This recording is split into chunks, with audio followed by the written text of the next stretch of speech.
Hello everyone.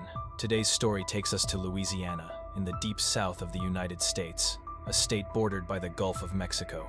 Louisiana is well known for its rich history and its unique blend of cultures French, Spanish, and African that have shaped its traditions and lifestyle. In the southeastern part of Louisiana lies a quiet little town called Slaughter, surrounded by endless fields and beautiful countryside landscapes. The town relies heavily on agriculture, with most of its residents working in farming or livestock. Though the population is fewer than 900 people, the community is close-knit, warm, and welcoming. It's the kind of place where neighbors know each other well, and newcomers are quickly embraced. Among those who settled here was the Fletcher family.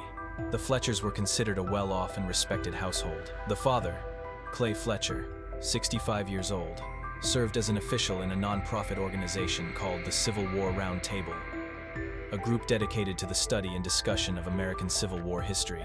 Its members included historians, scholars, and enthusiasts passionate about that chapter of history. His wife, Sheila Fletcher, 64, was a town council member with a wide social network and many acquaintances.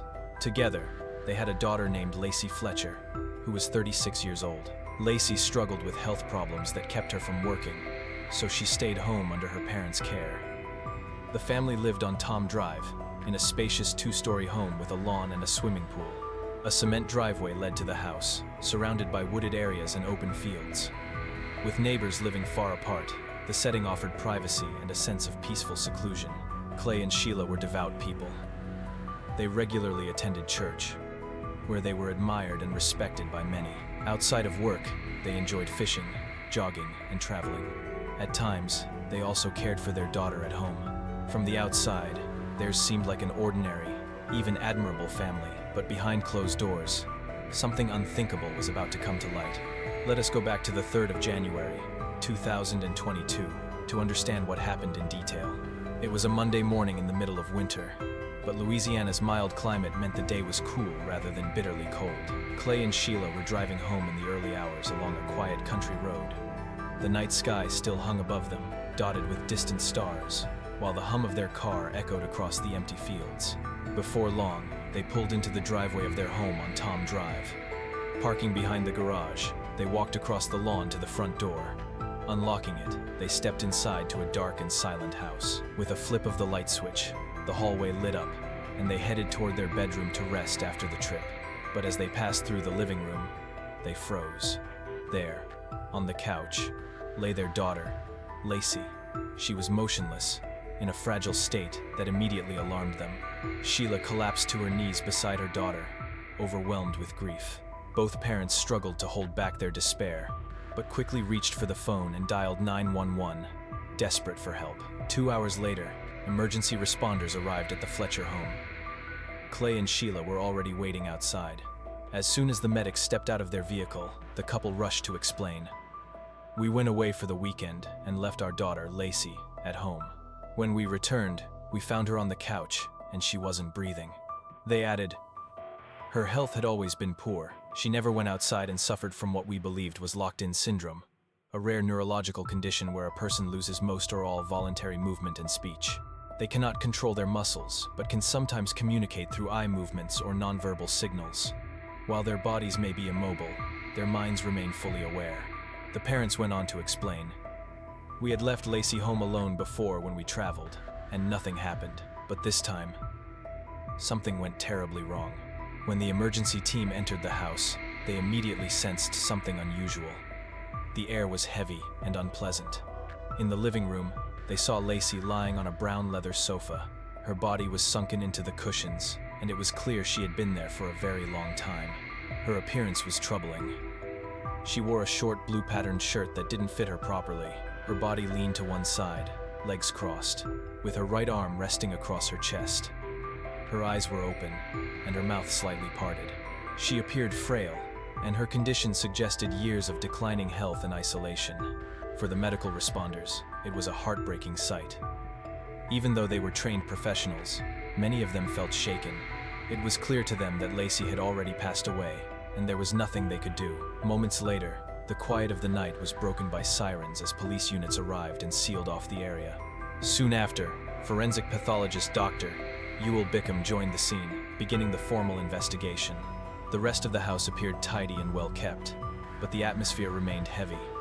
The sofa, where Lacey had spent her final days, stood against the wall. In front of it was a low black table covered with personal items: wet wipes, talc powder, nasal spray, lotion, a small container, and even a childhood photo of Lacey. These seemed to be supplies her parents had used to care for her. On the floor nearby were 2 old DVD cases, children's films that hinted at one of Lacey's few sources of entertainment. Beside the sofa stood a gray wardrobe filled with her clothes. Not far away, a simple bedside commode revealed that this area had become the center of her daily life. By the time of her death, Lacey weighed only about 96 pounds, far below the healthy weight for an adult woman. The autopsy later showed she suffered from multiple conditions: severe pressure sores, bacterial infections, complications from COVID-19, acute malnutrition due to long-term lack of nourishment, and a bone infection that had led to sepsis. Together, these conditions ultimately caused her death, estimated to have occurred 24 to 48 hours before she was found. In Lacey's stomach, examiners even discovered small traces of sofa foam, raising doubts about the locked-in syndrome diagnosis. Bickham noted that patients with that condition cannot feed themselves and must be assisted. If Lacey had truly been suffering from it, then the final period of her life would have been marked by unimaginable pain and neglect. When discovered, her back and hips were darkened by severe sores. The skin on her lower body had broken down, leaving large wounds that fused with the sofa's material. The cushions were badly damaged, their leather worn and discolored. It was a haunting reminder of just how long she had been left there. Forensic experts believed that Lacey had spent months, perhaps even years, confined to that sofa. Medical records showed she had once been diagnosed with severe autism and social anxiety, conditions that caused her to rarely leave the house. After the discovery, investigators questioned Clay and Sheila to understand how their daughter could have ended up in such a tragic state. The couple insisted, "We always took good care of her, making sure she was clean and fed," Sheila added. Her condition worsened over time. She refused to leave the living room or the sofa, and even resisted going to the restroom. "We used towels on the sofa to manage her needs." They also explained, "We didn't take her to the doctor because she refused to go. Her spirits were good, and although she struggled with movement, she wasn't completely immobile. If she ever felt uncomfortable, she could adjust herself." But District Attorney Sam Dakiya expressed serious doubts. He argued that Lacey endured extreme suffering before her death, not simply because of illness, but because of her parents' neglect, or perhaps even their choice to abandon their responsibilities as caregivers. Dr. Ewell Bickham, the forensic pathologist, later shared his impressions in an interview with local news journalist George Slaybaugh. "When I entered the home, the smell was overwhelming, something I had never experienced before. It wasn't just unpleasant, it was the scent of waste and decay. As I approached the body, it became clear she had been left in one place far too long. I've handled many tragic cases over the years, but I had never seen anything like this," he continued. "In my entire career, I've never witnessed such suffering. This young woman could have lived, but instead, she was abandoned in a way that shocked me to my core. It was, without question, one of the worst cases of medical neglect I have ever encountered." Dr. Bickham admitted that after conducting the autopsy, he struggled to eat or sleep for days. He was convinced Lacey's death was the result of at least a decade of neglect. He recalled his observations at the scene. "I paid close attention to the parents' expressions. Clay appeared detached, almost emotionless, as though the woman who had passed wasn't his daughter. Sheila lowered her head between her knees, shedding a few tears, but it felt hollow. My instincts told me something was very wrong. It didn't resemble the grief I've seen in other families." Investigators also noted that apart from a small bag of candy found nearby, there was little sign Lacey had been properly nourished. In fact, the autopsy revealed strange material in her stomach that suggested she may have been left without proper food for long stretches of time. This was especially shocking because both parents were respected community members with the financial means to provide care. Clay worked with a non-profit Civil War organization, while Sheila held a position on the town council. They could have sought medical help or hired caregivers. Yet they seemed convinced that their daughter's immobility was simply a psychological issue, not a medical emergency. After the case made headlines, Slaughter's police chief, Jeffrey Chavis, declared, "I've been chief here for 6 years, and I've seen many things, but this is by far the worst case I've ever dealt with." Other investigators admitted they too struggled afterward, haunted by what they had witnessed. Lacey Fletcher had been born in Louisiana in 1986. She was 36 years old at the time of her death. After high school, she stayed home with her parents and rarely ventured outside. Back in 1995, when she was just 9 years old, the Fletcher family had moved to Slaughter, settling into a 2-story house on Tom Drive. At that time, Lacey was lively and sweet, quickly making friends with other children in the neighborhood. In 1997, during her teenage years, Lacey attended a church-based high school.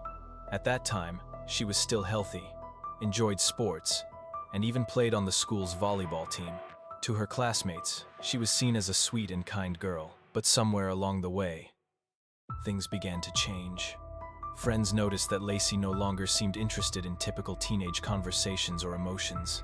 While her peers were talking about music, movies, and growing up, Lacey's interest stayed the same as when she was younger. She still loved dolls and Disney. Slowly, she realized she was different from those around her. She became more withdrawn, spoke less, and often carried feelings of insecurity and anxiety. The last time her classmates saw her was during her junior year of high school, in the class photo. Her face was still bright with a smile, standing among her peers. To anyone looking at the picture, she seemed like an ordinary, happy teenager. But reality was very different. After that photo, Lacey never returned to school. From then on, she remained at home, taught by her parents. They told others that their daughter had been diagnosed with Asperger's syndrome, a developmental condition on the autism spectrum. In 2021, the World Health Organization categorized it as part of autism spectrum disorder, ASD. People with this condition often struggle with social interaction, have limited interests, and display repetitive behaviors. However, their language and intellectual abilities are usually not severely impaired. Over time, Lacey gradually disappeared from public life. She was rarely seen outside. Her world revolved around occasional visits to a psychologist and staying at home. Her last recorded medical visit was in 2001, at age 16. After that, there were no updates about her health. She never returned to the hospital and was almost never seen in the community again. It wasn't until the early morning of the 3rd of January, 2022, that her story came to light, shocking the public. It marked the beginning of one of the most disturbing and baffling cases in the town of Slaughter. The people of the town were outraged and deeply saddened. They questioned how a daughter could suffer from health problems for so many years without receiving proper treatment. Many believed that her parents' lack of attention and care had led directly to this tragic outcome. John Poe, a colleague of Clay's, said, "We all respected the couple at the organization, but none of us knew they had a daughter. They never mentioned her. I only learned of it when this case broke. I believe they completely failed in their responsibility as parents. I can't understand how they could let their daughter die in such suffering." Another neighbor, Robert Blade, remembered Lacey as a friendly and well-behaved child. She used to play with the neighborhood kids until she was about 14, when her parents stopped allowing her to go out alone. "The last time I saw her was in 2001, when she was exercising outdoors. She looked pale and very frail." According to the memory of another neighbor's son, Lacey was intelligent but different. She seemed more interested in things for younger kids than her age group. While others were into racing and celebrities, she stayed drawn to childish games. I met her briefly, but it didn't feel comfortable. By the time she was 17 or 18, she was even more introverted. Yet strangely, she also wanted friends. She was constantly conflicted with herself.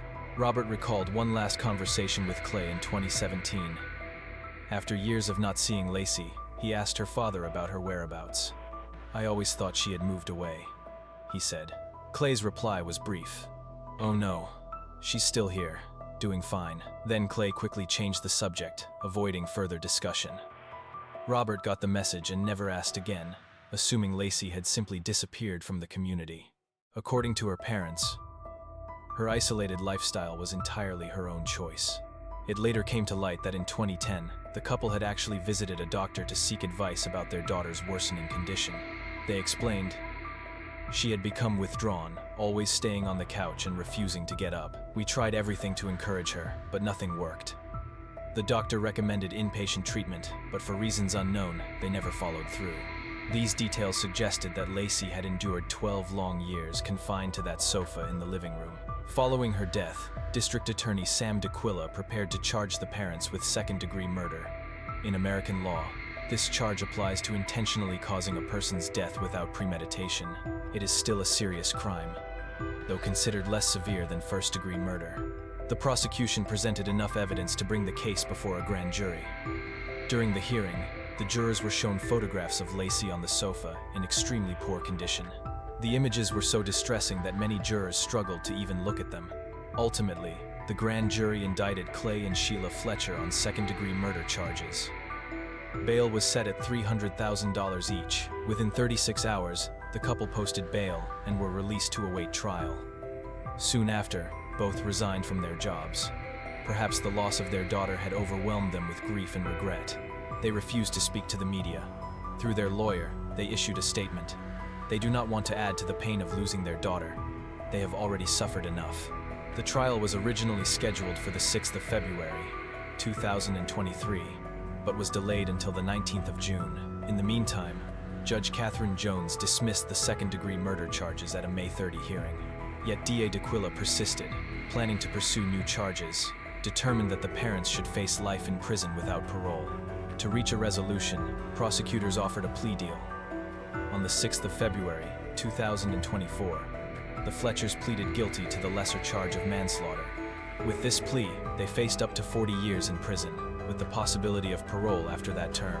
Had they been convicted of second-degree murder, they would have faced mandatory life imprisonment without parole. With the manslaughter plea, there was at least a theoretical chance of release, though by then, both would be over 100 years old, if still alive.